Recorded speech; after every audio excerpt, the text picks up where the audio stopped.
Yes hello everyone, good morning all of you and welcome to the global world academy. चलिए आज के session को start करें। आज का जो सेशन होने वाला है इसमें हम लोग पढ़ने वाले हैं एजुकेशन सिस्टम के बारे में। शिक्षा प्रणाली जो है उसके बारे में आज के सेशन में डिस्कशन होने वाला है। जैसे कि हम लोग जानते हैं कि ये जो टॉपिक है कहाँ कहाँ पर आपसे पूछा जा सकता है। यदि आप किसी भी टीचिंग एग्जाम की तैयारी कर रहे हैं तो डेफिनेटली ये वहाँ पर आपसे बनता है। जैसे DSSS हो गया, KVS हो गया, तो उनके सिलेबस में भी मेंशन है ना, कि आपको शिक्षा व्यवस्था के बारे में पता होना चाहिए। और किसी भी एग्जाम की आप तैयारी करें, हर जगह आपको ये एक बेसिक नॉलेज एक तरीके से इसको कंसीडर किया जाता है कि हमारे देश में शिक्षा व्यवस्था किस तरीके से आई, अभी जो कानून बने हैं उनका जो नींव रखा गया है वो कहाँ से रखा गया, ये सारी चीजें पूछी जाती है।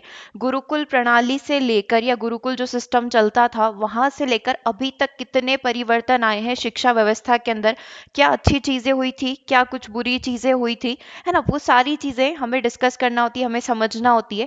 तो आज हम लोग कुछ चीजों को यहाँ पर टारगेट करने वाले हैं। जस्ट लाइक कि गुरुकुल शिक्षा से लेकर या प्राचीन भारतीय शिक्षा प्रणाली क्या थी, है ना, अंग्रेजों से पूर्व भारतीय शिक्षा किस प्रकार की थी, और उनके आने के बाद जो भी परिवर्तन आए वो सारी ही चीजें आज के सेशन में हम लोग यहाँ पर डिस्कस करने वाले हैं। ठीक है, 10 पॉइंट हम लोग यहाँ पर कवर करने वाले हैं। ठीक है, स्टेप बाय स्टेप जो है ईयर वाइज हम लोग यहाँ पर चलेंगे। अच्छा, इस क्लास की सबसे खास बात ये रहेगी कि हर एक टॉपिक के साथ हम लोग इसके एमसीक्यूज भी कंप्लीट कर लेंगे। जस्ट लाइक कि यहाँ पर मैकाले का जो स्मरण पत्र है, ठीक है, ये आया था, इससे क्या क्वेश्चन एग्जाम में पूछे गए वो हम लोग कवर कर लेंगे। हंटर आयोग है तो हंटर आयोग जैसे मोस्ट कॉमन टॉपिक माना जाता है, जैसे वुड डिस्पेच का नियम हो गया, है ना, तो ये चीजें जो है इनसे किस किस तरीके के क्वेश्चन एग्जाम में पूछे गए, ये सारी ही चीजें आज के सेशन में हम लोग वन बाय वन करके कवर करते हुए चलेंगे। ठीक है, तो स्टार्ट करते हैं अपने सेशन को। अगर आप कॉपी पेन लेकर बैठे हैं तो बहुत अच्छी बात है, क्योंकि इसमें हम लोग जो है सारी चीजों को स्टेप बाय स्टेप लर्न करने की कोशिश करेंगे ताकि आपको सन ध्यान रहे। ठीक है, इसके लिए कुछ ट्रिक्स भी हैं जो आपको हेल्प करेगी, है ना, तो कॉपी पेन लेकर बैठे तो जरूर से आप नोट डाउन करते हुए चलिएगा जो चीजें इंपॉर्टेंट लगती है। चलिए, तो सबसे पहले एक बेसिक सी बात से अपन स्टार्ट करते हैं कि प्राचीन भारतीय शिक्षा प्रणाली जो थी वो किस प्रकार से थी। हम सभी जानते हैं कि उस समय जो है गुरुकुल सिस्टम चलता था, गुरु शिष्य वाला सिस्टम वहां पर चलता था, है ना, कि एक आश्रम में गुरु पढ़ा रहे होते, बच्चे बैठकर सारे प्रकार की शिक्षा वहां पर ले रहे होते थे, है ना, नैतिक ज्ञान सारी चीजें वहां पर उनको दी जाती थी। और उसी से कनेक्टेड है हमारे नालंदा और तक्षशिला विश्वविद्यालय। ठीक है, विश्व के प्रमुख शिक्षा केंद्र माने जाते थे जहां से बहुत सारे विदेशी बच्चे भी पढ़ने के लिए आते थे। ठीक है, भारतीयों को भी मिलती थी और विदेशी जो छात्र हैं उनको भी शिक्षा प्राप्त करने के लिए वो हमारे देश में आते थे। ठीक है, अब मैं स्पेसिफिक यदि नालंदा विश्वविद्यालय की बात करूं तो इससे रिलेटेड थोड़ी सी डिटेल आपसे पूछी जा सकती है। इस विश्वविद्यालय का निर्माण 450 से 470 ईस्वी के दौरान उस समय के गुप्त वंश के जो शासक थे कुमार गुप्त के द्वारा करवाया गया था। दुनिया का दूसरा सबसे बड़ा पुराना विश्वविद्यालय माना जाता है, क्योंकि पहले नंबर पर तो आता है तक्षशिला और दूसरे नंबर पर आता है अपना नालंदा विश्वविद्यालय। और यूनेस्को के विश्व धरोहर में भी ये शामिल है। और भारत में कहाँ पर स्थित है, बिहार के अंदर ये स्थित है ना, बिहार में है अपना नालंदा। तो ये पुराने समय की बात। फिर आगे बढ़ते तक्षशिला की भी बात कर ही लेते हैं। ये भी प्राचीन भारत में शिक्षा का सबसे बड़ा केंद्र माना जाता था।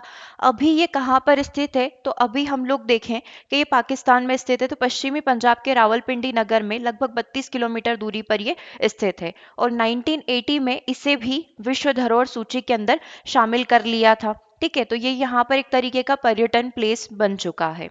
ओके, क्लियर है, दो चीजें जो पुराने समय की काफी प्रसिद्ध थी देश विदेश के अंदर, नालंदा पहला, दूसरा तक्षशिला। ठीक है, चलिए, अच्छा, इन जनरल दोनों में डिफरेंस कुछ नहीं है, सबसे पहले तक्षशिला है फिर उसके बाद अपना नालंदा आया। ठीक है, और डिफरेंस ये था कि जो तक्षशिला में सभी बच्चों को प्रवेश नहीं मिलता था, कुछ सिलेक्टेड बच्चे ही हैं जिनको इसके अंदर प्रवेश दिया जाता था। ठीक है, और पुराने समय में अगर हम लोग बात करें तो पहले इन जनरल बात कर लेते हैं, फिर हम लोग फैक्ट वगैरह के बारे में बात करेंगे। जैसे हमने देखा गुरुकुल शिक्षा होती थी, उस समय भी विश्वविद्यालय हुए।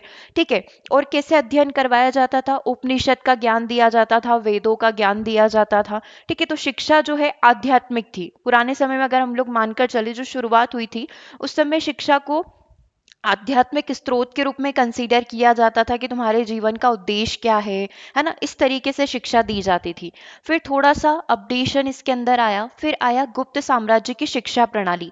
यहाँ पर बच्चों को जो है गणित, विज्ञान, कला, इन सब में प्रशिक्षण मिलने लगा। ठीक है, मतलब ये सारी चीजें भी बच्चों को सिखाई जाने लगी।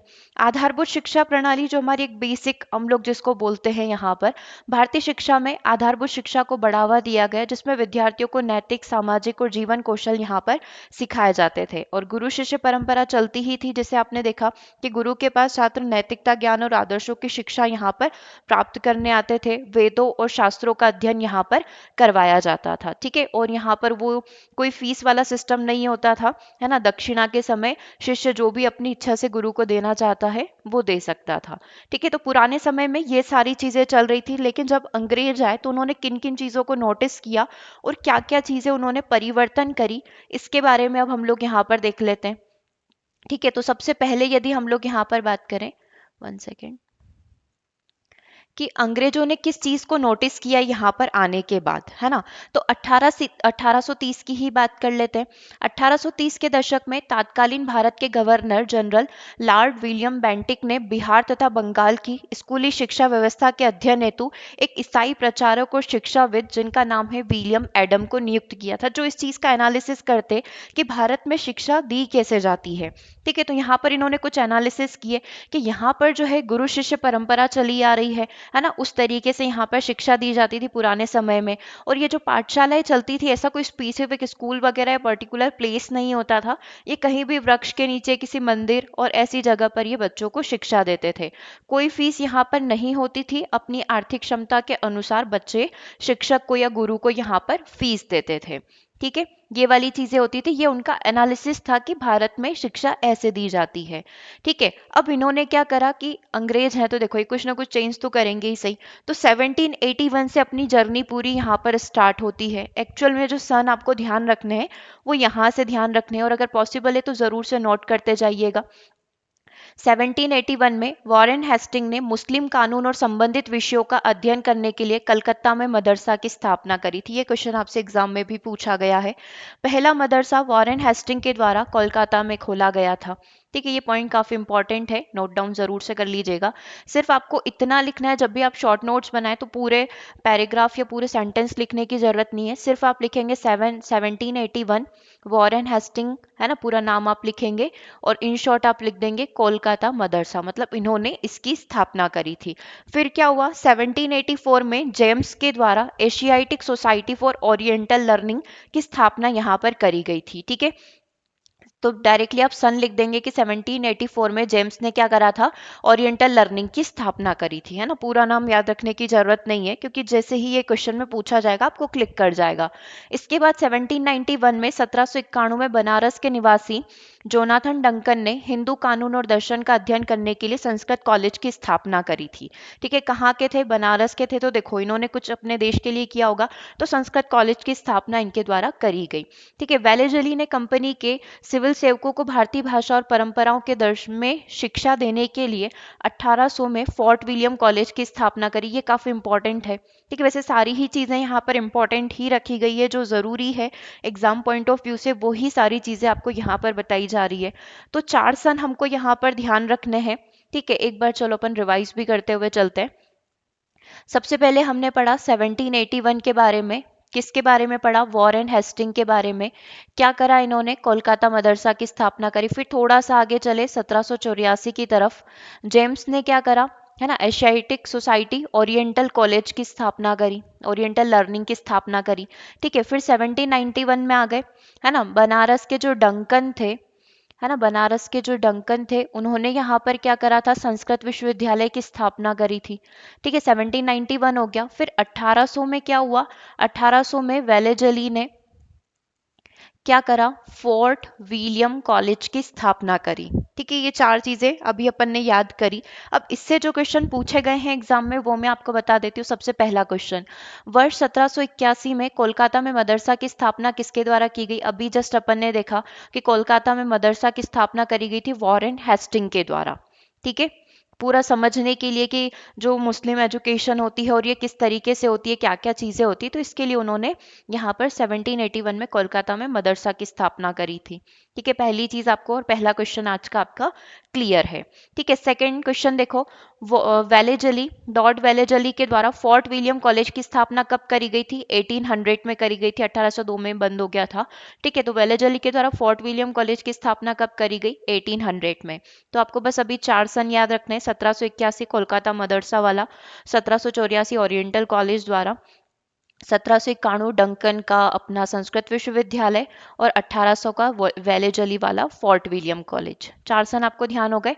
अब आगे बढ़ते हैं। ठीक है, अब यहाँ पर क्या हो रहा था कि जैसे ये एजुकेशन सिस्टम अपना चल रहा था, तो यहाँ पर भी बहुत सारी चीजें हुई। प्राच्यवादी और पाश्चात्यवादी विवाद, तो नाम से ही समझ में आ रहा है, पाश्चात्य मतलब पश्चिमी सभ्यता, जो हमें हमेशा बोलती है कि अपडेट हो, अंग्रेजी में बात करो, और इस काइंड ऑफ ये वाली चीजें चलती। तो प्राच्यवादी क्या मानते थे? प्राच्यवादी कुछ इस तरीके से मानते थे कि जो एजुकेशन होनी चाहिए वो हिंदी में ही होनी चाहिए, या मातृभाषा या क्षेत्रीय भाषा में ही होना चाहिए। और पाश्चात्यवादी ये मानते थे कि जो सिखाया जा रहा है, जो चीज़ें पढ़ाई जा रही है, जो एजुकेशन सिस्टम हो रहा है, वो इंग्लिश में होना चाहिए। क्यों? क्योंकि आगे वही चीज़ें काम आएगी कम्युनिकेट करने में, है ना। तो इस तरीके से इनमें क्या चलता था? विवाद चलता था। तो एक्चुअल में जो हिस्ट्री है वो क्या है, ईस्ट इंडिया कंपनी जब भारत में आई थी तो उन्होंने एजुकेशन सिस्टम को लेकर ज़्यादा रुचि नहीं दिखाई, लेकिन जब उनको बाद में समझ में आया कि जो भी व्यापार करना है हमें यहीं पर करना है, हमें लोग भी चाहिए, तो फिर इन्होंने थोड़ा सा इंटरेस्ट दिखाया। इसी के लिए 1813 में ब्रिटेन की संसद के द्वारा पारित चार्टर अधिनियम में भारत के शिक्षा के विकास में प्रति वर्ष 1 लाख रुपए का अनुदान राशि दिया जाने लगा, कि हर साल एजुकेशन सिस्टम जो भारत में चलता है उसको हम लोग 1 लाख रुपए डोनेट करेंगे। उस समय ये बहुत बड़ी बात होती थी, है ना, 1 लाख रुपए। तो यहीं से चार्टर अधिनियम 1813 द्वारा निर्दिष्ट शिक्षा हेतु अनुदान के विषय में किसी विषय पर कंपनी प्रशासन में मतभेद उत्पन्न हुआ कि भारत में शिक्षा का प्रारूप तथा माध्यम कैसा होना चाहिए, मतलब हिंदी में होना चाहिए, इन्हीं की लैंग्वेज में होना चाहिए, या हमें इसको कम्प्लीटली चेंज कर देना चाहिए। तो आगे आने वाले जितने भी आयोग हुए, जितने भी चीज़ें हुई है, वो इसी चीज़ के ऊपर बेस्ड थी। ठीक है, तो ये जो चार्टर एक्ट है इसी चीज़ पर पूरा अपना स्टडी करता है, और देखो क्या एनालिसिस निकलता है। क्योंकि जितने भी ओरिएंटलिस्ट थे ये क्या मानते थे कि भारत की जो शिक्षा है वो पारंपरिक शिक्षा जो है उसी भाषा में होनी चाहिए, उन्हीं की स्थानीय भाषा में होनी चाहिए। जबकि जो पाश्चात्यवादी थे वो क्या मानते थे कि इनका जो लैंग्वेज होनी चाहिए वो इंग्लिश होनी चाहिए, शिक्षा का माध्यम कैसा होना चाहिए? इंग्लिश होना चाहिए। तो फाइनल जो कंक्लूजन निकला वो निकला अंग्रेजी शिक्षा अधिनियम का, है ना। इसके बाद पाश्चात्यवादी इस चीज को जीत गए। पाश्चात्यवादी शिक्षा के समर्थकों की बात पर भारत परिषद ने इसको स्वीकार भी कर लिया, और एक अंग्रेजी शिक्षा अधिनियम, इंग्लिश एजुकेशन एक्ट 1835 पारित किया। इसके बाद भारत में अंग्रेजी को शिक्षा के माध्यम हेतु औपचारिक तौर पर स्वीकार कर लिया गया कि जो शिक्षा का माध्यम होगा वो इंग्लिश होगा। ठीक है, तो हम लोग कहाँ तक आ गए? 1835 तक पहुंच चुके हैं। ठीक है, ये चीज ध्यान रखिएगा। और एक और अभी अब जो अपन ने पढ़ा चार्टर एक्ट, है ना, तो 1813 में जो चार्टर एक्ट में ये बात की गई थी कि शिक्षा का माध्यम कैसा होना चाहिए, उसी बेसिस पर जो है 1835 में अंग्रेजी शिक्षा अधिनियम पारित किया गया। अब धीरे धीरे इसमें कुछ चेंजेस किए गए, है ना। अब सबसे पहले जो मैकाले का स्मरण पत्र है इसके बारे में देख लेते हैं। ये भी काफी अच्छा पॉइंट है यहाँ पर पढ़ने लायक, क्योंकि इससे भी क्वेश्चन एग्जाम में पूछे जाते हैं। तो लॉर्ड मेकाले वर्ष 1834 के अंदर, 1834 के अंदर भारत आए थे, और 1835 में लॉर्ड मेकाले ने अपना प्रसिद्ध स्मरण पत्र, मतलब इस तरीके से जो प्रसिद्ध स्मरण पत्र मतलब इन्होंने पूरा एक विश्लेषण किया और एक रिपोर्ट अपनी प्रस्तुत करी, है ना, जिसको स्मरण पत्र मिनट के नाम से जाना जाता है। यहाँ पर जिसे लॉर्ड विलियम बेंटिक ने स्वीकार करते हुए अंग्रेजी शिक्षा अधिनियम 1835 को पारित कर दिया था। जो वो अपना चल रहा था ना कि पाश्चात्यवादी क्या चाहते थे कि जो एजुकेशन सिस्टम है वो इंग्लिश में होना चाहिए, और जो दूसरे थे, है ना, वो प्राच्यवादी, वो क्या चाहते थे कि भारत की शिक्षा जो है उनकी स्थानीय भाषा में ही यहाँ पर होनी चाहिए। तो जो शुरुआत होती है वो मैकाले के स्मरण पत्र से होती है। तो जो हम लोग इतना उस चीज़ को क्रिटिसाइज करते रहते हैं कि हम लोग इंग्लिश क्यों करते हैं, है ना, तो कहीं ना कहीं शुरुआत वो यहीं से होती है। ओके, तो ये सन भी आप ध्यान रखिएगा। और किसके द्वारा किया गया? लॉर्ड मैकाले के द्वारा इसको शुरुआत की गई, और इसी की वजह से 1835 अंग्रेजी शिक्षा अधिनियम आया। ठीक है, अब इनकी आप सोच देखना, इनकी सोच क्या है या फिर ये क्या सोचते थे और इस अधिनियम के लाने के पीछे इनका जो कंसेप्ट था वो क्या था।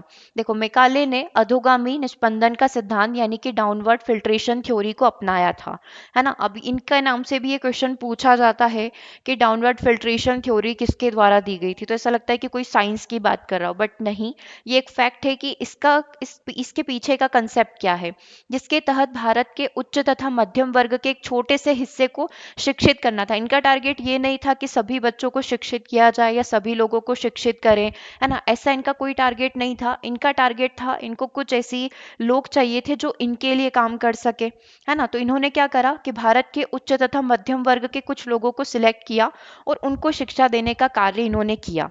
मतलब इनके पीछे इनकी सोच आप देखना कि इनका टारगेट क्या था, कि ये एक ऐसा वर्ग तैयार करना चाहते थे जो रंग और खून से तो भारतीय हो लेकिन सोच से, कार्यों से, नैतिकता से ब्रिटिश की तरह सोचे, उनकी तरह कार्य करे, मतलब एक तरीके से उनका बंदा हो, ठीक है, उनके लिए काम करता हो। यह वर्ग सरकार तथा आम जनता के मध्य में एक कड़ी का कार्य कर सकेगा और इनके माध्यम से उनमें भी पाश्चात्य शिक्षा के प्रति क्या हो सकेगी, रुचि उत्पन्न हो सकेगी। तो इस तरीके की मैकाले की थिंकिंग थी और इसी के लिए उन्होंने डाउनवर्ड फिल्ट्रेशन थ्योरी को अपनाया, कि इन्होंने क्या करा कि इन्हीं भारतीयों में से कुछ लोगों को उठाएंगे, इनको शिक्षा देंगे, इनकी सोच भी कुछ उसी तरीके की कर देंगे और ये फिर सब लोगों के अंदर उसी प्रकार की थिंकिंग को डाल देंगे या पाश्चात्य संस्कृति को अपनाने लगेंगे। ठीक है, तो ये जो पूछा जाएगा क्वेश्चन वो ये पूछा जाएगा कि ये थ्योरी किसने दी थी, मैकाले ने दी थी।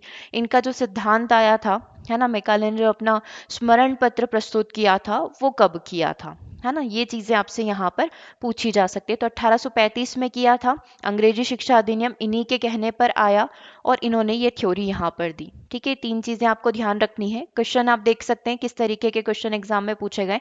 सबसे पहले मैकाले शिक्षा पद्धति जो है किस वर्ष लागू की गई थी, तो हमने अभी जस्ट पढ़ा 1835 में इसको लागू किया गया था। ठीक है, क्लियर है ये वाली चीज आप सभी की।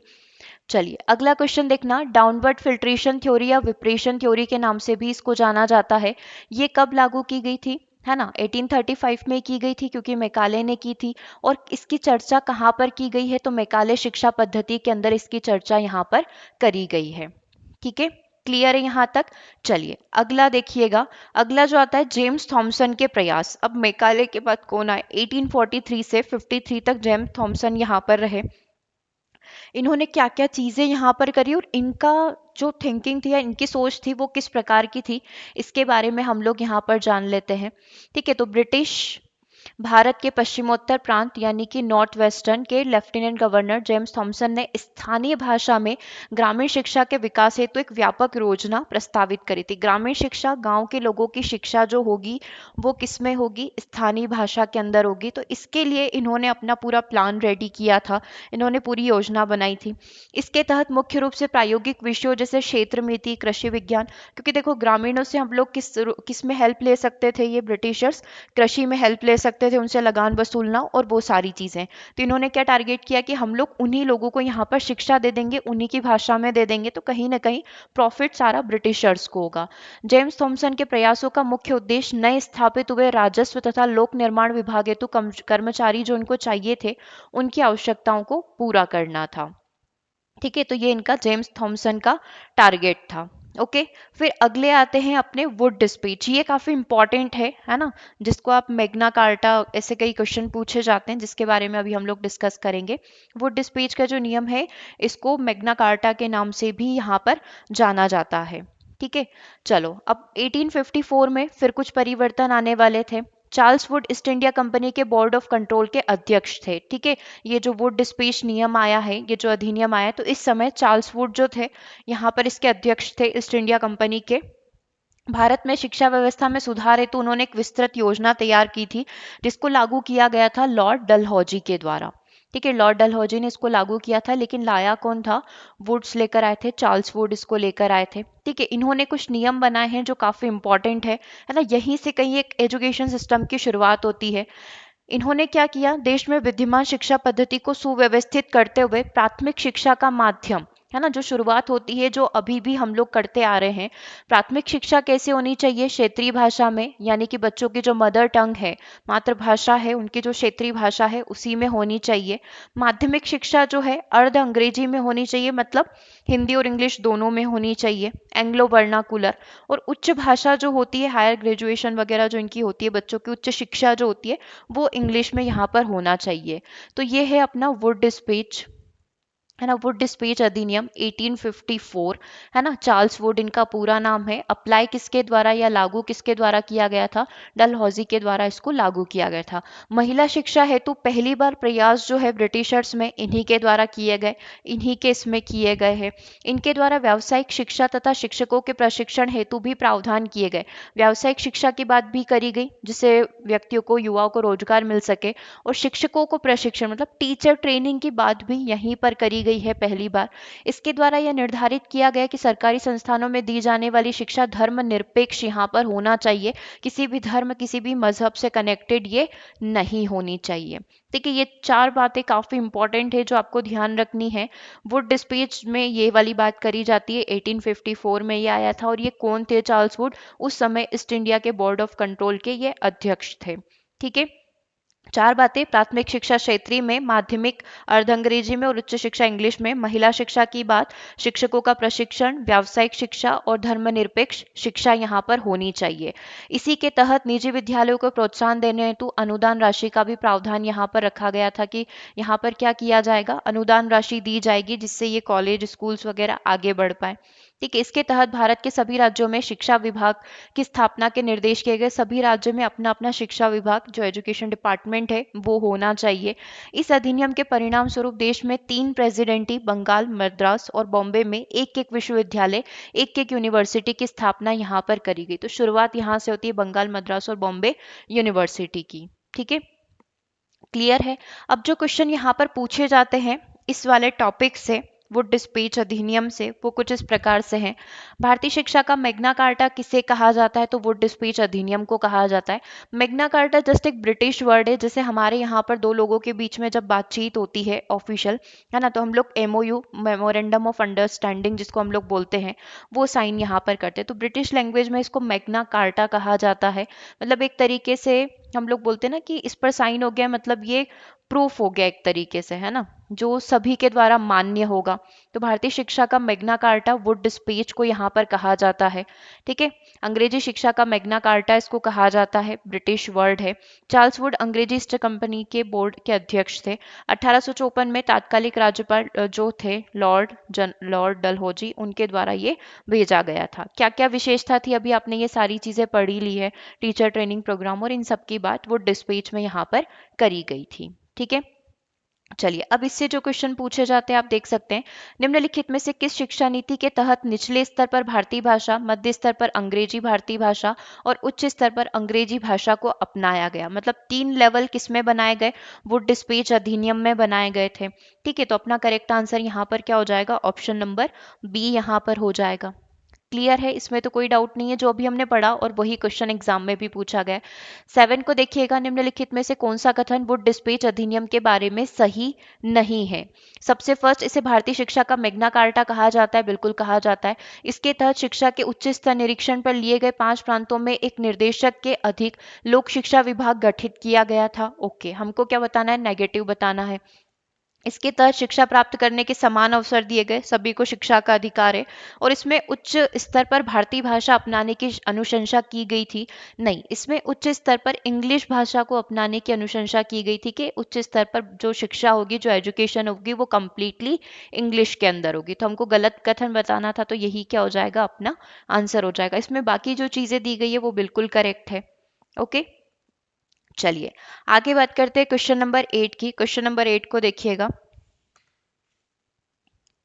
कि शिक्षा नीति के तहत 1857 में कलकत्ता, मद्रास और बंबई में विश्वविद्यालय की स्थापना की गई थी। तो हमने देखा था 3 प्रांत में अलग अलग विश्वविद्यालय बनाए गए थे, तो वो किस में बनाए गए थे? वुड डिस्पेच अधिनियम में बनाए गए थे। तो इसका भी आंसर आपका सी हो जाएगा, वुड डिस्पेच अधिनियम। ठीक है, 1854। तो जब भी आप ये नाम ले तो इनके साथ साथ सन बोलते रहें। सन बोलने से क्या होगा कि आपकी हैबिट में आ जाएंगे। तो कभी क्वेश्चन ऐसा बनता है कि ये कब आया था, तो 1854 में आया था। सेम फॉर अगर वो पूछ ले कि मेकाले अधिनियम कब आया था, तो आपके मुंह पर होना चाहिए कि 1835 में मेकाले शिक्षा पद्धति आई थी, है ना। और मैंने इनकी सोच बताई थी कि इनकी सोच किस तरीके की थी और ये क्या चाहते थे। ओके, चलिए क्वेश्चन नंबर 9 को देखिएगा। क्वेश्चन नंबर 9 हमसे क्या बोल रहा है कि शिक्षा नीति के तहत भारत में शिक्षकों के प्रशिक्षण के लिए टीचर ट्रेनिंग स्कूल की स्थापना की गई थी, जहां पर टीचर को ट्रेनिंग देने की बात करी गई थी। ये भी वुड डिस्पेच अधिनियम के अंदर ही हुआ था। करेक्ट आंसर क्या हो जाएगा? ऑप्शन नंबर सी हो जाएगा। ठीक है, अभी तक आपने दो चीजें पढ़ी है। आपने मेकाले शिक्षा पद्धति पढ़ी है, राइट, और वुड डिस्पेच अधिनियम पढ़ा है। इन दोनों के बारे में अभी नेक्स्ट अपन पढ़ेंगे। ओके, तो ये चीजें क्लियर है, वुड डिस्पेच में ये बात यहाँ पर करी गई थी। ओके, अब आगे आ जाता है अपना हंटर आयोग। ये भी काफी अच्छा, मतलब एक बोल सकते हैं कि इससे भी अच्छे क्वेश्चन यहाँ पर पूछे जाते हैं। कई तरीके के क्वेश्चन इसमें भी पूछे जाते हैं। हंटर आयोग जो आया था 1882 से 1883 के बीच का ये कमीशन है। यहाँ पर वुड डिस्पेच ने देश के उच्च शिक्षा के लिए प्रयास किए। जैसे कि इनका क्या टारगेट था? प्राथमिक, माध्यमिक और उच्च शिक्षा के, प्राथमिक हिंदी में दे दो, माध्यमिक हिंदी इंग्लिश में दे दो, और उच्च शिक्षा जो है, हायर जो एजुकेशन होती है, उसको इंग्लिश में दो। तो इनका जो चार्ल्स वुड का जो वुड डिस्पेच है, पूरा फोकस किधर चला गया? उच्च शिक्षा के ऊपर। मतलब कि प्राथमिक और माध्यमिक शिक्षा के ऊपर तो फोकस गया ही नहीं, है ना। तो वहां पर क्या हुआ कि बच्चे इतने रेडी नहीं हो पाए, तो इसीलिए हंटर आयोग आया, जिन्होंने प्राथमिक और माध्यमिक शिक्षा की जिम्मेदारी ली और उन्होंने ये चेक किया कि आखिर इसमें दिक्कत कहाँ पर आ रही है ना। इसको और कैसे इम्प्रूव यहाँ पर किया जा सकता है, क्या क्या साधन संसाधन की कमी है, इस तरीके की सारी चीजें इसके अंदर हुई। तो 1882 में डब्ल्यू हंटर की अध्यक्षता में एक आयोग का गठन किया गया, जिसका कार्य वुड डिस्पेच के बाद देश की शिक्षा पद्धति में क्या क्या प्रगति हुई है उसका मूल्यांकन किया गया और क्या क्या कमियां उसके अंदर रह गई है, इसका पूरा एनालिसिस हंटर आयोग के अंदर किया गया। ठीक है, इन्होंने कुछ एनालिसिस किए, है ना। इन्होंने कुछ सुझाव यहाँ पर दिए प्राथमिक और माध्यमिक शिक्षा से, क्योंकि उच्च शिक्षा तो सुधर चुकी थी, है ना। बड़ी बड़ी यूनिवर्सिटीज आ चुकी थी, उस समय काफी चीजें हो चुकी थी, अनुदान भी यहाँ पर, डोनेशन भी यहाँ पर आने लगा था। ठीक है, तो अब यहाँ पर क्या हुआ कि कुछ कमियां जो शुरुआती समय में रह गई, उस पर ध्यान दिया गया। इस बात पर इसमें जोर दिया गया कि राज्य प्राथमिक शिक्षा के विस्तार तथा विकास हेतु विशेष कार्य करे और प्राथमिक स्तर पर शिक्षा का माध्यम क्षेत्रीय भाषा ही हो, जो जिसमें बच्चे बोलते हैं, में बच्चे बात करते हैं शुरुआती समय में, वही होना चाहिए। और यह भी अनुशंसा की गई कि प्राथमिक शिक्षा का नियंत्रण नए स्थापित जिला तथा नगर पालिका बोर्ड को दिया जाए, क्योंकि वुड डिस्पेच क्या बोलता था? राज्य वाइज इन्होंने बात करी थी कि हर राज्य में एजुकेशन बोर्ड यहाँ पर होना चाहिए, लेकिन प्राथमिक और माध्यमिक मतलब हर छोटे लेवल पर इसको कवर किया जाए, जिला तथा नगर पालिका बोर्ड की स्थापना की जाए जो इसकी पूरी देखरेख करेगा। ये हंटर आयोग ने अपने मिशन में कहा था। इन्होंने दो ब्रांचेस बनाई थी।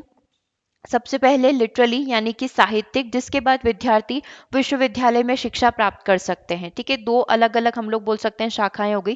दूसरा वोकेशनल, है ना। इसके बाद विद्यार्थी क्या करेंगे? रोजगार को प्राप्त करेंगे, जैसे जो यूनिवर्सिटी की तरफ जाना चाहते हैं और आगे पढ़ना चाहते हैं, और जो आगे नहीं पढ़कर डायरेक्टली रोजगार प्राप्त करना चाहते हैं। इसमें भी महिला शिक्षा की बात यहाँ पर करी गई है। महिला शिक्षा में क्या क्या कमियां हैं, उसको और कैसे बढ़ावा दिया जा सकता है, इस बारे में बात करी गई। ठीक है, हंटर आयोग की सिफारिश के बाद ही जो है पंजाब विश्वविद्यालय 1882 और इलाहाबाद विश्वविद्यालय 1887 की यहाँ पर स्थापना हुई थी। तो किसके बाद हुई थी? हंटर आयोग के बाद। और कब हुई थी ये भी अगर आपसे पूछा जाए, अगले 2 दशक में कई सारे परिवर्तन यहाँ पर हुए एजुकेशन सिस्टम को लेकर, है ना। क्योंकि अब जो चीजें हुई, जो आयोग आता है उसकी जो बातें होती है उन्हीं को फॉलो किया जाने लग जाता है एजुकेशन सिस्टम में। ठीक है, तो फिर दो विश्वविद्यालय यहाँ पर बने, पंजाब और इलाहाबाद। तो कभी एग्जाम में ऐसे क्वेश्चन पूछे जाते हैं कि सबसे पहले कौन सा आया था, है ना। पंजाब हो गया, इलाहाबाद हो गया, कलकत्ता मदरसा हो गया, और अपने मद्रास में जो यूनिवर्सिटी है बॉम्बे यूनिवर्सिटी। तो ऐसे करके ये सन में भी पूछ सकते हैं। तो आप ध्यान रखना, जो आयोग आया था उसके बाद स्थापना हुई होगी, मतलब पहले के 3 आए होंगे, उसके बाद ये पंजाब इलाहाबाद आया, और लास्ट में अपना सबसे लास्ट में दिल्ली यूनिवर्सिटी आया था। ठीक है, चलिए, अब इससे क्या क्वेश्चन पूछे जा सकते हैं ये अपन देख लेते हैं। निम्नलिखित में से किस आयोग ने यह अनुशंसा की थी कि प्राथमिक शिक्षा नियंत्रण स्थानीय प्रशासनिक संस्थाओं, जिला तथा नगर बोर्ड, अगर ये राज्य स्तर पर बात करता तो हमारा आंसर डायरेक्टली वुड डिस्पैच हो जाता। इन्होंने क्या बोला है, जिला और नगर बोर्ड की स्थापना। जिला और नगर बोर्ड की स्थापना कहाँ पर करी गई थी, हंटर शिक्षा आयोग के अंदर करी गई थी। करेक्ट आंसर क्या हो जाएगा, ऑप्शन नंबर बी हो जाएगा। निम्नलिखित में से कौन सा आयोग भारत में शिक्षा में अव्यवस्था की जांच करने के लिए गठित किया गया है? शिक्षा में जितनी भी अव्यवस्था आई है उसकी जांच करने के लिए कौन सा आयोग यहाँ पर बनाया गया था? वुड डिस्पैच ने अपनी सारी प्लानिंग बता दी थी कि हम ऐसे ऐसे करेंगे, हम ये चीजें करेंगे, हम लोग प्राथमिक, माध्यमिक और उच्च लेवल पर इन चीजों को लेकर आएंगे। लेकिन उसमें कई सारी अव्यवस्था थी, तो इसको कंट्रोल करने के लिए, इसका एनालिसिस, इसका मूल्यांकन करने के लिए हंटर शिक्षा आयोग को यहाँ पर लेकर आया गया था। ठीक है, ये चीज क्लियर हो गई। हंटर शिक्षा आयोग 1882 1883 को यहाँ पर लेकर आया गया था। डन। चलिए आगे बात करते हैं। निम्नलिखित में से कौन सा कथन हंटर शिक्षा आयोग के विषय में सही नहीं है? 1882 में इसको गठित किया गया था। इस शिक्षा आयोग का कार्य तथा सुझाव क्षेत्र केवल प्राथमिक और माध्यमिक शिक्षा तक ही सीमित था। इस आयोग का सुझाव था कि हाई स्कूल में दो प्रकार की शिक्षा होनी चाहिए। इस आयोग के अनुसार प्राथमिक शिक्षा अंग्रेजी भाषा में होनी चाहिए। बाकी सारी चीजें तो सही है, लेकिन ये गलत है। प्राथमिक शिक्षा जो है क्षेत्रीय भाषा में ही होनी चाहिए। तो गलत कथन क्या है, ऑप्शन नंबर डी है। बाकी सारी चीजें बिल्कुल यहाँ पर सही है। ठीक है, तो ये तो हो गया अपने यहाँ तक के नियम। आगे अपन पढ़ते भारतीय विश्वविद्यालय आयोग, जो कि 1904 में आया था। 1800 की जितनी भी बातें थी वो सारी अपन ने यहाँ पर कंप्लीट कर ली है। अब अपन 1900 में क्या क्या हुआ, 1900 के पूरे दशक में क्या क्या चीजें हुई, उसके बारे में हम लोग यहाँ पर बात करेंगे। ओके, अभी तक की सारी चीजें क्लियर है, कोई डाउट तो नहीं है? हमने शुरुआत करी थी प्राचीन भारतीय शिक्षा गुरुकुल सिस्टम से। फिर हम लोग वहां पर पहुंचे कि किस तरीके से लॉर्ड विलियम बेंटिक ने जो नियुक्त किया गया था इनको, है ना, विलियम एडम को नियुक्त किया था पूरी स्टडी करने के लिए। फिर उन्होंने क्या क्या बताया, चार्टर अधिनियम आया, अंग्रेजी शिक्षा अधिनियम आया, जेम्स थॉमसन आए, है ना, उनकी क्या सोच थी, है ना। फिर वुड डिस्पैच अधिनियम आया, हंटर आयोग आया, है ना। ये सारी चीजें 1800 के पूरे इस, हम लोग बोल सकते हैं, शतक में हुई है। और विश्वविद्यालय आयोग 1904 हमें किस बारे में बताता है ये देख लेते हैं। यहाँ पर क्या हुआ, 1902 में सरकार ने एक रेले आयोग का गठन किया था, जिसका कार्य क्या था कि विश्वविद्यालय की दशाओं को देखना और उनमें क्या क्या सुधार किए जा सकते हैं, क्योंकि जो एक्चुअल आउटपुट चाहिए था वो मिल नहीं पा रहा था, है ना। तो इस चीज का एनालिसिस करना बहुत ज्यादा जरूरी था कि आखिर कहाँ पर दिक्कत आ रही है, क्या समस्या आ रही है, इन सारी चीजों के बारे में बात करना जरूरी था। ठीक है, तो रेले आयोग ने यहाँ पर क्या करा, इन्होंने कुछ एनालिसिस यहाँ पर किए, है ना, और इस अधिनियम में कुछ चीजें को जोड़ा गया, है ना। रेले आयोग की अनुशंसा के आधार पर सरकार ने भारतीय विश्वविद्यालय अधिनियम 1904 पारित किया, है ना, जो अपना इंडियन यूनिवर्सिटी एक्ट 1904 आया था, और उसमें कुछ बातें कही गई थी। सबसे पहले विश्वविद्यालय में शिक्षा तथा शोध के ऊपर बल दिया जाए, ज्यादा से ज्यादा रिसर्च के ऊपर फोकस किया जाए। उच्च शिक्षा तथा विश्वविद्यालय के विकास हेतु प्रति वर्ष 5 लाख रुपए के हिसाब से 5 वर्षों तक का अनुदान राशि यहाँ पर दी जानी चाहिए। इस समय भारत का वायसराय लॉर्ड कर्जन थे, उन्होंने गुणवत्ता तथा दक्षता बढ़ाने के नाम पर विश्वविद्यालय में बहुत ही ज्यादा स्ट्रिक्ट नियम और कानून बना दिए थे। इसमें ड्रॉबैक ये हुआ कि बहुत ही सिलेक्टेड स्टूडेंट ही इसके अंदर एनरोल कर पाते थे। मतलब ऐसा नहीं कि कोई भी बच्चा चाहेगा तो वो उस यूनिवर्सिटी में चला जाएगा, रिसर्च करेगा। बहुत ही स्ट्रिक्ट नियम कानून थे, मतलब हर कोई इसके अंदर जाकर रिसर्च नहीं कर सकता था। बहुत सिलेक्टेड लोग ही इसके अंदर जाकर जो है सिलेक्शन के बाद इसमें एडमिशन ले पाते थे। इस तरीके की बहुत स्ट्रिक्ट नियम कानून यहाँ पर बना दिए गए थे। ठीक है, तो अगर इस तरीके से कोई क्वेश्चन पूछा जाता है तो वो रेले आयोग की अनुशंसा के आधार पर किया गया था। और उस समय वायसराय कौन थे ये आपसे पूछा जा सकता है। हाँ, तो आप एक क्वेश्चन देख सकते हैं, इससे एग्जाम में एक क्वेश्चन पूछा गया है। काफी अच्छा क्वेश्चन है, 4 पॉइंट है और 4 ऑप्शन है। भारत में वायसराय के रूप में लॉर्ड कर्जन ने पर्याप्त शैक्षिक सुधार लागू किए। उन्होंने 1904 का भारतीय विश्वविद्यालय अधिनियम, इंडियन यूनिवर्सिटी एक्ट भी लाया। इस अधिनियम में प्रमुख परिवर्तन क्या थे? 4 परिवर्तन दे रखे हैं। इसमें जो मेन परिवर्तन लाया गया था वो क्या था जो बाकी किसी में नहीं होगा? सबसे पहले भारत के सभी विश्वविद्यालय के लिए एक समान पाठ्यक्रम हो, मतलब जितनी भी यूनिवर्सिटीज जो इंडिया में है सबका करिकुलम सेम होना चाहिए। ठीक है, इसमें नए विश्वविद्यालय को ब्रिटिश शिक्षा प्रणाली से संबंध करने की प्रणाली स्थापित की गई थी कि जितनी भी जितनी भी चीज़ें चल रही है, नए विश्वविद्यालय जितने भी हो रहे वो सारे ब्रिटिश एजुकेशन सिस्टम से कनेक्टेड हो, ब्रिटिश प्रणाली से कनेक्टेड हो। इसमें विश्वविद्यालय पर सरकारी नियंत्रण में सीमांत रूप से कमी आई, मतलब सरकार का नियंत्रण यहाँ पर कम हो गया और इससे विश्वविद्यालय पर सरकारी नियंत्रण जो है वो ज़्यादा बढ़ गया।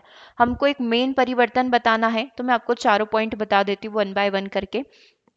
सबसे पहला, इसमें भारत के सभी विश्वविद्यालय के समान पाठ्यक्रम हो नहीं, ऐसा नहीं होता था। मतलब बोला गया था कि एक मानकीकृत यानी कि एक स्टैंडर्ड करिकुलम बनाया जाए, लेकिन सभी सेम करिकुलम को फॉलो करे ये बात नहीं थी। हर एक यूनिवर्सिटी का अपना सिलेबस होता था, उनका अपना एक करिकुलम होता था, तो ये चीज़ गलत है।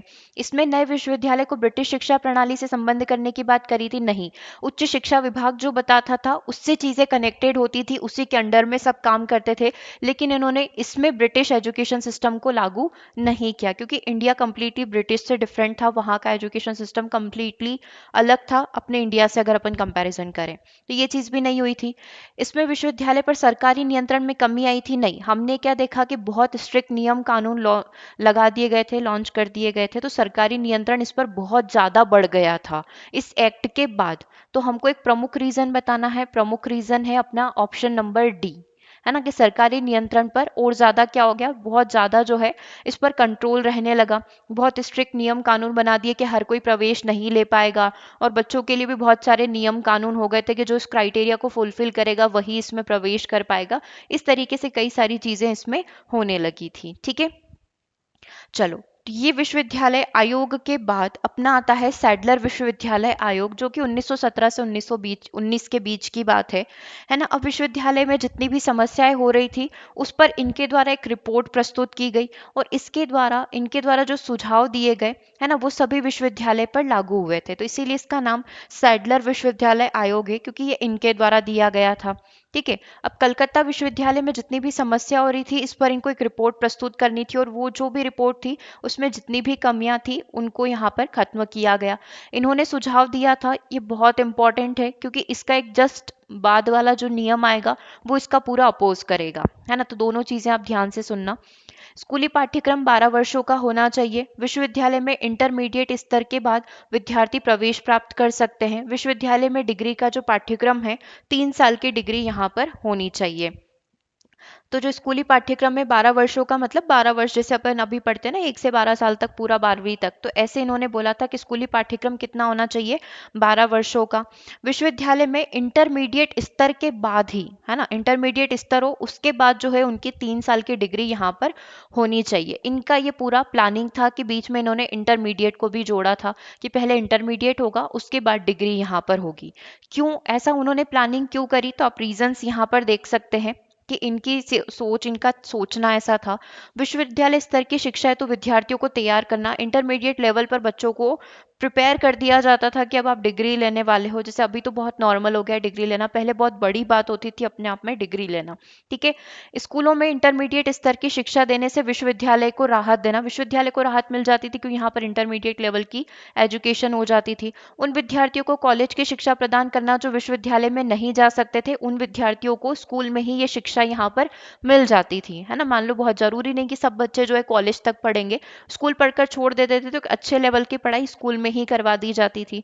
विश्वविद्यालय के विनियमों के निर्माण में लचीलापन बनाए रखना, विश्वविद्यालय को एक केंद्रीकृत आवासीय शिक्षण प्रदान करने के लिए स्वायत्त निकाय के तौर पर बनाया जाए, न कि कई कॉलेजों को समृद्ध कर विस्तृत यहाँ पर किया जाए। मतलब एक तरीके से आप समझो कि इंटरमीडिएट लेवल की पढ़ाई वहीं पर करवा दी जाए, ताकि इसके बाद बच्चा खुद सिलेक्ट कर पाए कि उसको आगे क्या करना है, कौन से कॉलेज में प्रवेश लेना है, ये सारी चीजें।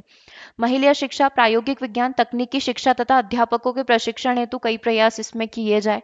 1916 से 1921 के दौरान 7 नए यूनिवर्सिटीज डेवलप हुई। मैसूर, पटना, बनारस, अलीगढ़, ढाका, लखनऊ, ओस्मानिया विश्वविद्यालय यहाँ पर स्थापित हुए। ठीक है, अब इससे जो क्वेश्चन पूछे जाते हैं वो अपन कंप्लीट कर लेते हैं। फिर इसके बाद का जो अधिनियम है उसने इसका अपोज क्यों किया, ये हम लोग पढ़ेंगे। 12 वर्षीय स्कूली शिक्षा की व्यवस्था किसने करी थी, सैडलर आयोग ने करी थी। तो करेक्ट आंसर क्या हो जाएगा, ऑप्शन नंबर सी हो जाएगा, सैडलर। क्योंकि वुड डिस्पेच अधिनियम, मैग्ना कार्टा आपने पढ़ ही लिया, 3 लेवल की शिक्षा। फिर हंटर शिक्षा आयोग भी आपने पढ़ लिया जो प्राथमिक माध्यमिक के ऊपर फोकस कर रहा था। ठीक है, और अभी 12 वर्षीय स्कूली शिक्षा के बारे में सैडलर ने बात करी है। निम्नलिखित में से किस आयोग का सुझाव था कि इंटर परीक्षा को माध्यमिक तथा विश्वविद्यालय शिक्षा के मध्य की विभाजन रेखा माना चाहिए? मतलब कॉलेज में प्रवेश से पहले इंटरमीडिएट यहाँ पर होना चाहिए, उसके बाद फिर कॉलेज की यानी कि डिग्री की परीक्षा यहाँ पर हो। ये भी सैडलर ने ही बोला था। तो अगेन करेक्ट आंसर क्या हो जाएगा? ऑप्शन नंबर 1 हो जाएगा। ठीक है, अगला देखिए, सैडलर आयोग का जो गठन है वो कब किया गया था? तो अभी अपन ने पढ़ा, ये 1917 से 1919 के बीच की बात है। ऑप्शन नंबर डी में लिखा हुआ है 1917, ये अपना आंसर हो जाएगा। ठीक है, 17 को देखिएगा, इंटरमीडिएट महाविद्यालय का वर्णन सर्वप्रथम किस आयोग में किया गया था? मतलब इंटरमीडिएट जो है पहले हो उसके बाद कॉलेज हो। ये भी बात किसने करी थी? सैडलर ने ही करी थी। तो सी आंसर अपना करेक्ट हो जाएगा। ठीक है, इसके बाद आ जाती है हार्टोग समिति जो 1929 में आई थी। मतलब अब अभी आप देखें तो 1917 से 1919 के बीच का जो समय था वो किसके लिए था? सैडलर के लिए था। इन्होंने जो चाहे वो परिवर्तन यहाँ पर किए, इनको जो सही लगा उन्होंने ये परिवर्तन किए। इसके बाद जब हार्टोग समिति आई थी तो इन्होंने यहाँ पर देखा कि इसका काम, इसका जो समिति है इसको बनाया क्यों गया था, इस कमेटी को क्यों बनाया गया था? क्योंकि विभिन्न स्कूल तथा कॉलेज द्वारा शिक्षा के मानकों, जो भी स्टैंडर्ड करिकुलम डिसाइड किए जाते हैं, उनका पालन नहीं किया जा रहा था। तो इस पर इन्होंने एक रिपोर्ट प्रस्तुत की। इन्होंने देखा कि प्राथमिक शिक्षा पर विशेष ध्यान दिया जाए, लेकिन इसके लिए जल्दबाजी में इसका विस्तार तथा अनिवार्यता न बनाई जाए। मतलब कि इसको मैंडेटरी कंपलसरी यहाँ पर कर दिया जाए, ये अभी ज़रूरी नहीं है, लेकिन इस पर ध्यान देने की ज़रूरत है। ऐसी व्यवस्था बनाई जाए ताकि केवल पात्र विद्यार्थी ही हाई स्कूल तथा इंटरमीडिएट में प्रवेश लें, जबकि औसतन विद्यार्थी व्यावसायिक शिक्षा में प्रवेश प्राप्त कर सके। ये इनका टारगेट था कि सबको इधर इंटरमीडिएट में लाना जरूरी नहीं है। विश्वविद्यालय शिक्षा का स्तर उठाने के लिए आवश्यक है कि विश्वविद्यालय में प्रवेश को कंट्रोल किया जाए। तो यहीं से आप सोच लो कि एंट्रेंस एग्जाम की जो शुरुआत हुई थी वो यहीं से हुई थी कि हर किसी को प्रवेश नहीं दिया जाए, जो पात्र और योग्य स्टूडेंट है उन्हीं को कॉलेज, यूनिवर्सिटी, विश्वविद्यालय में प्रवेश दिया जाए। ठीक है, तो ये हार्टोग समिति ने कुछ डिमांड यहाँ पर रखी थी, कुछ अपनी पॉइंट रखे थे। तो किस आयोग के द्वारा 3 वर्ष की शिक्षा अवधि स्नातक की उपाधि के लिए निश्चित की गई थी? ये कौन से आयोग या कौन से अधिनियम या कौन सी कमिटी के द्वारा लॉन्च किया गया था? ठीक है, तो सैडलर शिक्षा आयोग में अपन ने देखा ही था कि 3 वर्ष की स्नातक अवधि यहाँ पर होनी चाहिए, 3 वर्ष का कार्यकाल अपना होना चाहिए, ये सैडलर आयोग ने बताया। ठीक है, ऐसे कंफ्यूज मत होना कि ये वाला पढ़ रहे हैं तो आंसर भी यही होगा। ठीक है, 3 वर्ष की शिक्षा के बारे में, कॉलेज वाली जो ग्रेजुएशन स्नातक के बारे में सैडलर ने बोला था। ठीक है, पास तथा ऑनर्स पाठ्यक्रम प्रारंभ करने का सुझाव किस आयोग के द्वारा स्टार्ट किया गया था? कि पास होना और एक ऑनर्स की डिग्री लेना, मतलब वही मास्टर्स वाली डिग्री लेना। तो ये बात भी सैडलर ने ही बोली थी, वो इंटरमीडिएट वाली और कॉलेज वाली, ग्रेजुएशन वाली बात। ठीक है, अगला क्वेश्चन देखो, हार्टोग जो कमीशन है इसका गठन कब हुआ था? ठीक है, अब आपको ये तो याद आ गया कि 1917 से 1919 का जो कार्यकाल था सैडलर का था। उसके बाद 1929 में जो है अपना हार्टोग कमीशन का यहाँ पर गठन किया गया था। तो करेक्ट आंसर क्या हो जाएगा अपना? ऑप्शन नंबर 1 हो जाएगा। अगला क्वेश्चन देखो, निम्नलिखित में से किस आयोग का मत था कि ग्रामीण पृष्ठभूमि के छात्रों को महाविद्यालय की शिक्षा प्राप्त करने से रोकना चाहिए या इसके लिए प्रवेश को कंट्रोल किया जाना चाहिए? तो ये भी हार्टोग समिति ने ही बोला था कि विश्वविद्यालय में हर कोई यहाँ पर प्रवेश नहीं ले पाए, तो प्रवेश को यहाँ पर क्या किया जाए? कंट्रोल किया जाए। तो हार्टोग समिति ने ये बात यहाँ पर कही थी, 1929 में ये बात यहाँ पर कही थी। ठीक है, अगला क्वेश्चन, निम्नलिखित में से किस आयोग ने, चलो ये वाला क्वेश्चन तो अपना हो गया है ना, ये हार्टोग समिति वाला क्वेश्चन हो गया है। ओके, ठीक है यहाँ तक। चलिए अब आगे हम लोग देख लेते हैं। इसके बाद आई शिक्षा पर सार्जेंट योजना 1944। जो सैडलर आयोग था वो 1919 में आया था, उसके बाद सार्जेंट योजना यहाँ पर आई थी, है ना। सार्जेंट योजना सर जॉन सार्जेंट के द्वारा, जो सरकार के शैक्षिक सलाहकार थे, इनके द्वारा एक एडवाइजरी कमेटी बिठाई गई थी जिन्होंने कुछ सुझाव यहाँ पर दिए थे। सबसे पहले 3 से 6 वर्ष के आयु समूह के लिए पूर्व प्राथमिक शिक्षा, प्री प्राइमरी एजुकेशन यहाँ पर होनी चाहिए। 6 से 11 वर्ष के बच्चों के लिए निःशुल्क, सार्वभौमिक और अनिवार्य शिक्षा का प्रावधान इन्होंने रखा था। जो 11 से 17 साल के बच्चे हैं, कुछ चयनित बच्चों के लिए हाई स्कूल शिक्षा और उच्च माध्यमिक के बाद 3 वर्ष का विश्वविद्यालय का पाठ्यक्रम यहाँ पर होना चाहिए।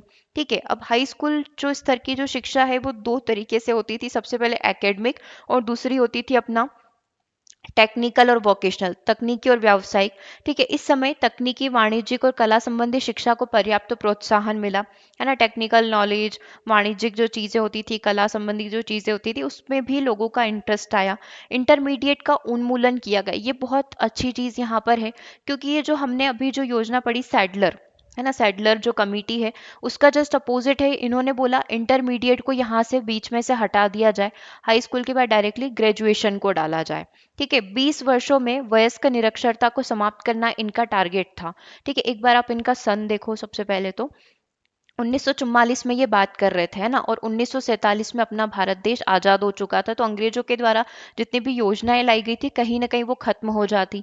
तो 1944 में इन्होंने क्या टारगेट किया था कि आगे आने वाले 20 वर्षों में हम लोग क्या करेंगे, जो वयस्क निरक्षरता है इसको समाप्त कर देंगे। शारीरिक और मानसिक रूप से विकलांगों के लिए शिक्षकों को प्रशिक्षण, शारीरिक शिक्षा और शिक्षा पर यहाँ पर जोर दिया जाए, ये इसमें बताया गया था।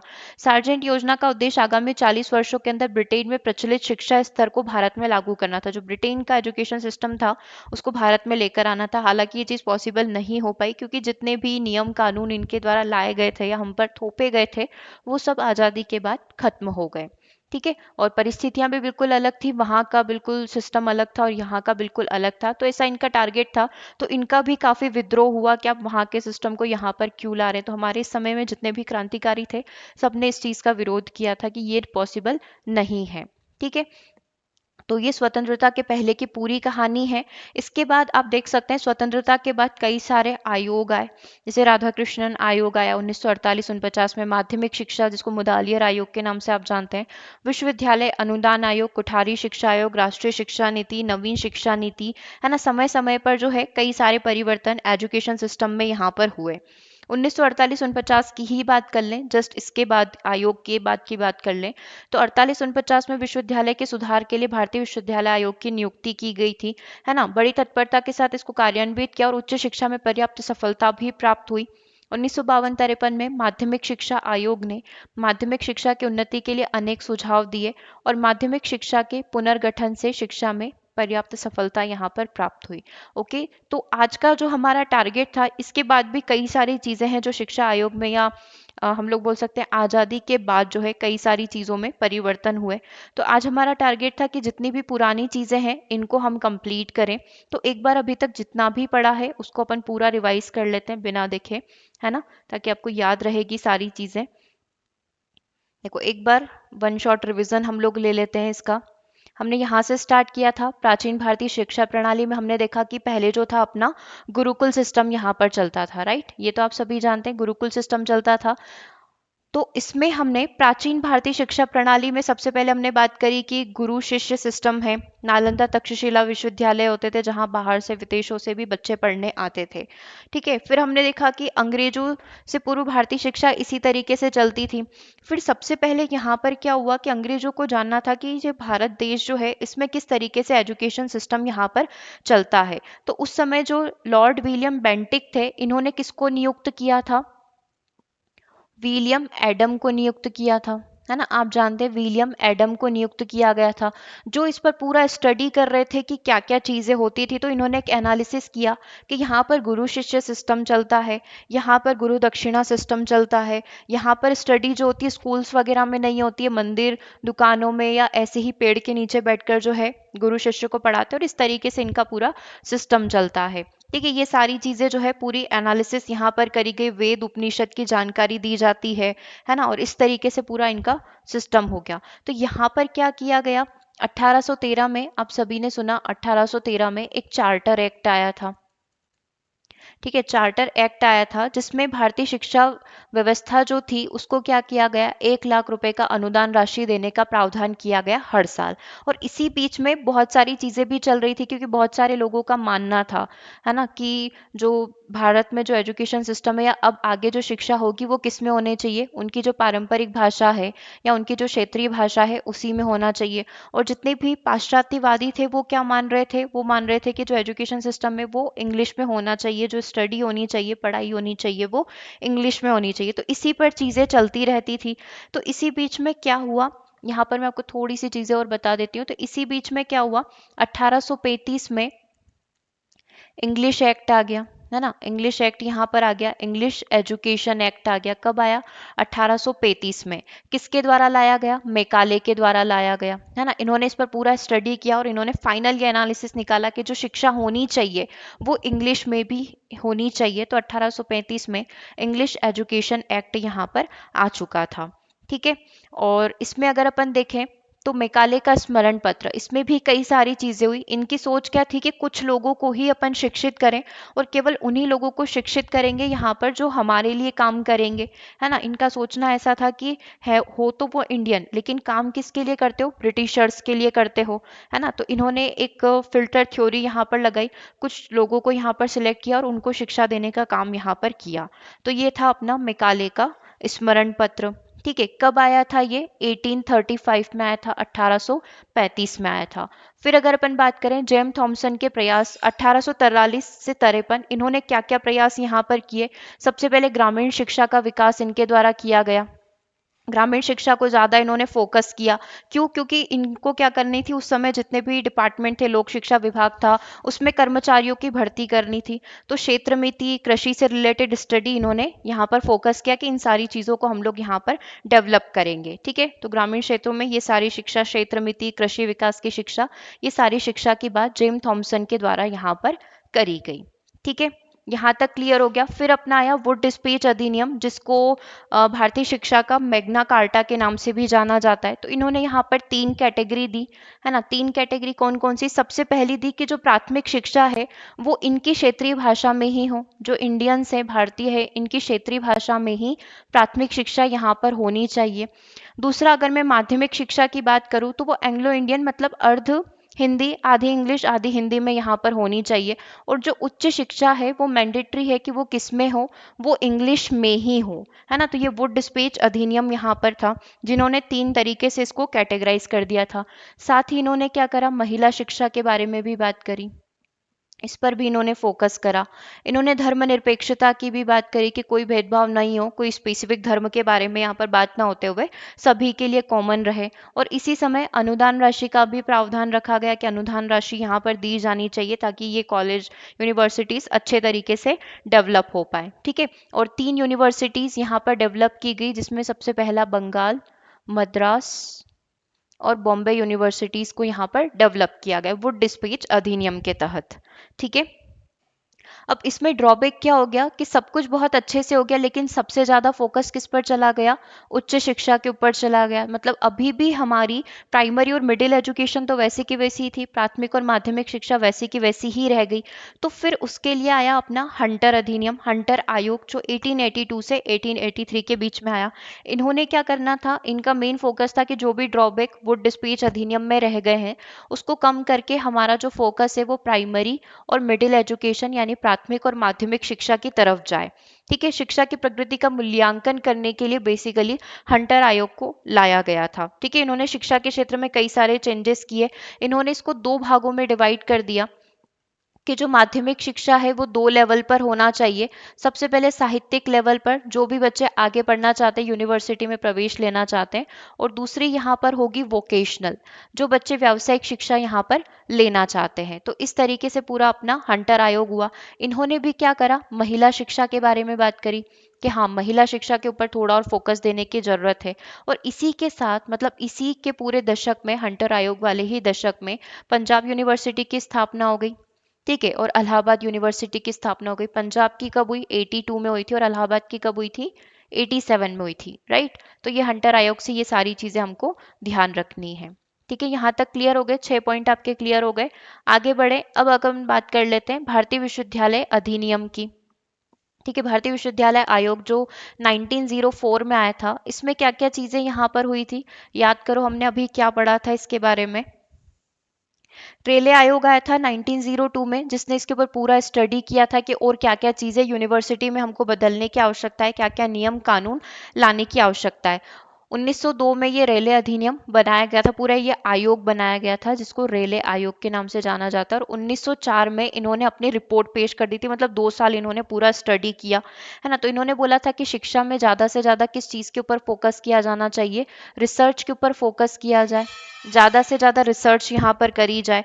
ठीक है, कई सारे स्ट्रिक्ट रूल यहाँ पर बना दिए गए, है ना। स्ट्रिक्ट रूल बना दिए गए कि हर कोई इसमें प्रवेश नहीं ले पाएगा, कुछ सिलेक्टेड स्टूडेंट को ही इसमें एंट्री दी जाएगी। 5 वर्ष के लिए जो है 5 लाख रुपए की अनुदान राशि का यहाँ पर प्रस्ताव रखा गया। ठीक है, ये सारी बातें किसके अंदर करी गई थी, भारतीय विश्वविद्यालय आयोग के अंदर करी गई थी। ठीक है, ये चीज़ें ध्यान रहेगी इसके अंदर। मेन मेन यही चीज़ें हैं, क्योंकि इस समय जो वायसराय थे वो कौन थे, लॉर्ड कर्जन यहाँ पर थे, है ना। तो इन्होंने क्या कर दिए थे, काफ़ी स्ट्रिक्ट रूल यहाँ पर बना दिए थे। पूरा कंट्रोल किसके पास चला गया था, सरकार के पास चला गया था। वो ही इसकी पूरी देखरेख यहाँ पर करती थी। ठीक है, और जो करिकुलम वगैरह जो बनाया जाता था वो बनाया जाता था अपना उच्च शिक्षा विभाग के द्वारा। ठीक है, ये सारी चीजें हो गई। फिर इसके बाद आया अपना सैडलर विश्वविद्यालय आयोग, क्योंकि अभी भी पूरा सेटिस्फाई नहीं थी ये चीजें, है ना। इतना जैसा इम्प्रूवमेंट चाहिए था वैसा नहीं हो पा रहा था। तो फिर सैडलर आयोग को स्थापित किया गया। जो जॉर्ज सैडलर आए थे उन्होंने पूरा इसका स्टडी किया। उन्होंने फिर इसमें क्या करे, कई सारे चेंजेस कर दिए। तो ये 1917-19 के बीच में क्या क्या चेंजेस हुए अभी आपको ध्यान होगा ही सही। इन्होंने क्या कर दिया था यहाँ पर कि 12 वर्ष तक का स्कूल कार्यक्रम डिजाइन कर दिया। उसके बाद 3 साल की डिग्री यहाँ पर होनी चाहिए, है ना। महिला शिक्षा तकनीकी के बारे में इन्होंने बात करी थी। महिला शिक्षा को सुधारा जाए, तकनीकी शिक्षा पर बल दिया जाए। ठीक है, तो ये 7 नए विश्वविद्यालय की स्थापना इसी समय हो गई थी, है ना। ये चीज भी आपको ध्यान होगी। और इन्होंने सबसे मेन क्या करी थी कि इन्होंने बीच में इंटरमीडिएट को भी जोड़ा था, कि इंटरमीडिएट शिक्षा हो और उसके बाद जो है बच्चा यूनिवर्सिटी में यहाँ पर प्रवेश करे। ये सारे नियम जो है, ये सारी बातें किसमें कही गई थी, सेडलर आयोग के द्वारा ये बात यहाँ पर कही गई थी। फिर उसके बाद क्या हुआ, हार्टोग समिति का गठन किया गया। ठीक है, हार्टोग समिति ने यहाँ पर क्या किया, 1929 के अंदर ये आई थी। ठीक है, अब जितनी भी चीजें हैं स्कूल कॉलेजों में, जो भी चीजें हो रही है कि नियमों का पालन क्यों नहीं हो रहा, इतनी कमियां क्यों रह गई है ना, सब स्टैंडर्ड करिकुलम को फॉलो क्यों नहीं कर रहे हैं, तो हार्टोग समिति को यहाँ पर बनाया गया। इन्होंने क्या बोला कि सबसे पहले तो ये बात कि आप प्राइमरी एजुकेशन के ऊपर फोकस करो, इसको कंपलसरी मत करो बट इसके ऊपर फोकस करो। ठीक है, ऐसी व्यवस्था बनाओ कि हर कोई बच्चा जो है डायरेक्टली कॉलेज और इसमें प्रवेश नहीं कर पाए, है ना। हाई स्कूल या इंटरमीडिएट में प्रवेश नहीं ले पाए, मतलब कुछ नियम कानून यहाँ पर बना दिए जाए, है ना। केवल पात्र विद्यार्थी ही जो है आगे पढ़ पाए, आगे प्रवेश ले पाए। और जो औसतन विद्यार्थी है जिसका पढ़ने में इतना इंटरेस्ट नहीं है, तो उसको यहाँ पर जो वोकेशनल ट्रेनिंग होती है, जो व्यावसायिक शिक्षा है वो दी जाए। ठीक है, ये इन्होंने बोला था। विश्वविद्यालय शिक्षा का स्तर उठाने के लिए आवश्यक क्या था, यहाँ पर सबसे जरूरी जो हम लोग बोल रहे थे कि एंट्रेंस एग्जाम वाला जो कंसेप्ट था, उसको यहाँ पर बनाया गया कि विद्यालय में प्रवेश को थोड़ा, यहाँ पर विश्वविद्यालय में प्रवेश को थोड़ा कंट्रोल किया जाए। ठीक है, ये सारी बातें हार्टोग ने कही। फिर जो शिक्षा पर सार्जेंट योजना आई थी, उसमें क्या बात यहाँ पर करी गई थी, सार्जेंट योजना जो सैडलर आयोग का अपोज करी थी कि इंटरमीडिएट को उन्मूलन यहाँ पर किया जाए, इंटरमीडिएट को यहाँ पर क्या कर दिया जाए, खत्म कर दिया जाए। 3 से 6 साल के बच्चों के लिए प्री प्राइमरी एजुकेशन आ जाए, 6 से 11 वर्ष के बच्चों के लिए निःशुल्क अनिवार्य शिक्षा आ जाए, और 11 से 17 साल के बच्चों के लिए जो यहाँ पर उच्च माध्यमिक शिक्षा पहले बच्चा ग्रहण करेगा, हाई स्कूल शिक्षा लेगा, उच्च माध्यमिक लेगा और 3 वर्ष की डिग्री यहाँ पर लेगा। ठीक है, इसी समय जो वाणिज्य, कला, टेक्निकल सारे नॉलेज को बढ़ावा दिया गया, इस शिक्षा को यहाँ पर बढ़ावा दिया गया। और इनका टारगेट क्या था सार्जेंट वाली योजना का, कि 20 साल के अंदर अंदर हमें क्या करनी है, वयस्क निरक्षरता को खत्म करनी है और ब्रिटिश एजुकेशन सिस्टम को इंडिया के अंदर लॉन्च करना है। तो इनका प्लान पूरा फेल हो गया, क्योंकि यहाँ से इनको जाना पड़ा, वो सारी चीज़ें हुई। तो इस तरीके से पूरा अपना ब्रिटिशर्स का एजुकेशन सिस्टम था और ये सारे नियम कानून यहाँ पर लाए गए थे।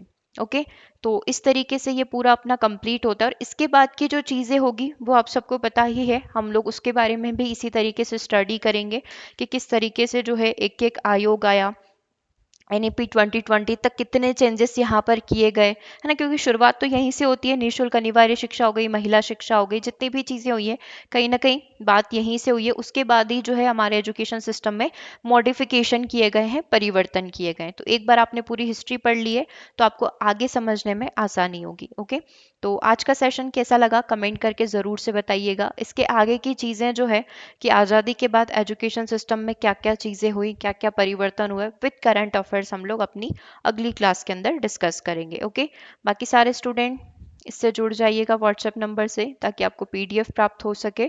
और इसी तरीके की इंपॉर्टेंट चीज़ें, ये जो नोट्स हैं, अलग अलग एनआईओएस की बुक हो गई, एनसीईआरटी हो गया, सोशल साइंस का, वहाँ से सारे नोट्स रेडी किए गए हैं। तो अगर आपको वो पीडीएफ चाहिए तो वो भी आपको मिल जाएगी।